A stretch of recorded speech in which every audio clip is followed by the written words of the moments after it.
The king had 2 sons, one of them was cunning and unjust and the other was just and kind. After the king's death, the older brother said to the younger, "Leave from here. I will not live with you after today. These are 350 pieces of gold, your share of our father's property. Take them and leave from here." The younger brother took the gold and left his father's house and bought a house and lived in it alone. One day, the 2 brothers met on the road by chance, and each of them was on his horse. The younger brother greeted the older brother, saying, "God help you, brother." The older brother became angry and said, "I do not believe in God." The younger brother asked him, "Why?" The older brother replied, "Because injustice these days is better than justice." The younger brother said to him, "I bet you that justice is better than injustice." They bet on 100 pieces of gold and agreed to leave the decision on this matter to the first man they met on the road. After they walked for a while, they met the devil disguised as a monk.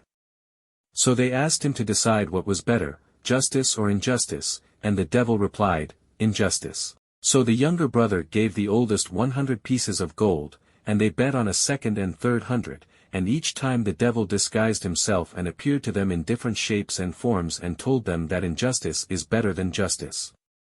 Thus, the younger brother lost all his money and said, "Thanks to God, I have no money left, but I have 2 eyes, and I see with my own eyes that justice is better than injustice." The older brother got angry, took out his knife, and pulled out his brother's eyes and said, "You no longer have 2 eyes, so let justice help you." The younger brother thanked God everything that happened and said, "I lost my eyes for the sake of justice, but I beg you, brother, give me a little water to wash my wounds, and take me out of this place to the pine tree near the spring before you leave me." So the unjust brother did so. Then he gave him water and left him alone under the pine tree near the water spring. There the younger brother remained sitting on the ground, and some fairies came to the spring, and one of them said to the others, "Did you know, my brothers, that the king's daughter had been afflicted with leprosy, and that the king had summoned all the doctors, but none of them were able to help her, and if the king had known, he would have taken a little of this as water in which we bathe, and he anointed his daughter with it, and she will be cured of leprosy within a few minutes." When the rooster began to crow, the fairies left, and as soon as they had gone, the younger brother slowly made his way until he reached the spring.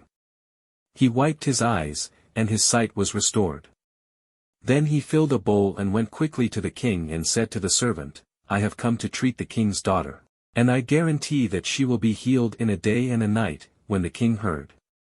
With that, he ordered him to enter the princess's room, so he made her bathe with water, and the princess returned safely and healed. The king was very happy and gave the younger brother half of his kingdom, and he also married the princess, so he became the first man in the kingdom after the king. The news of this great event spread throughout the kingdom, and when it reached the ears of the older brother, he guessed that something good had happened to his younger brother under the pine tree, so he went to his brother to find out the secret. He went and apologized to his brother and asked him to forgive him. After that, the older brother asked him about the secret that made him king. He told him everything that happened.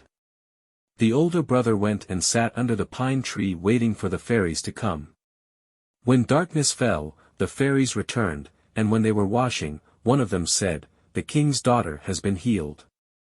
There is no doubt that someone was eavesdropping on our last conversation here. Perhaps someone is eavesdropping at this moment, so let us make sure. So the fairies searched in every place, and when they reached the pine tree, they found the older brother who had come seeking luck and who could not stop saying that injustice is better than justice. So they immediately killed him. Thus, his evil was not restrained in the end, and he paid the price for discovering that justice is better than injustice.